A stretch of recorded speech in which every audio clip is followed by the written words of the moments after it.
วิธีจะไปงานหมอลจะไปจะไปงานหมอลำหรือจะไปงานหมอลำขอเข่าจะไปงานแต่งหรือจะไปงานหมอลำขอเข่านะพี่น้องไปหางเดียงไปทางใดย่าหย่อนไปเดี๋ยวเราไปไฮโซโลโซไฮโซเมียร้อนไปร่วมลุกไปพี่น้องเกณฑ์ เอาคุณนึกไปเอาตู้ พี่น้องเกณฑ์ผ่าเบี้ยงใส่แล้วมาขับดอก ขอเข่า ปาดใส่เสื้อ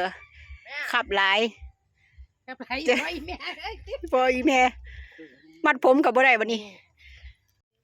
โอ้คักมาหลองน้องสาวเวียงจันทน์แต่ละคนนั่นป้านี่บ่อาบจักคน คักบ่นี่คักบ่แต่ละคนซักแหงเอาเมืองนึงผู้นี้ก็ใส่เสื้อขับหลายผมก็หวีบ่ได้ โอ้แต่คักบ่บัดนี้มีแต่ผู้คักๆน้ำก็บ่อาบ มวนกรุบหมอลำขอเข่าเลยผมแค่ตู้ยืนใจรถให้รถ ไม่เจ็ดน้ำหอมซาเต้กับแม่น้ำหอมกันก่อนน้ำหอมโตอยู่ท้องโตเนาะ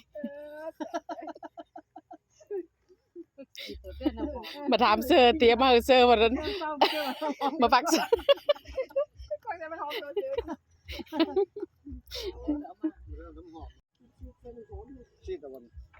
สีผู้เดียวคิ้วบ่หอม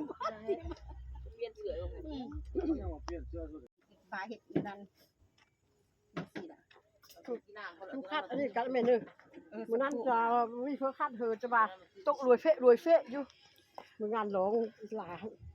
รวยเฟะ เป็นเจ้าของเมาบ่เนาะลืมบ่เนาะ เลยมันทางอยู่มันฟอนบงจะเลยปึดขึ้นทางอยู่เลยปึดขึ้นอยู่นะใช่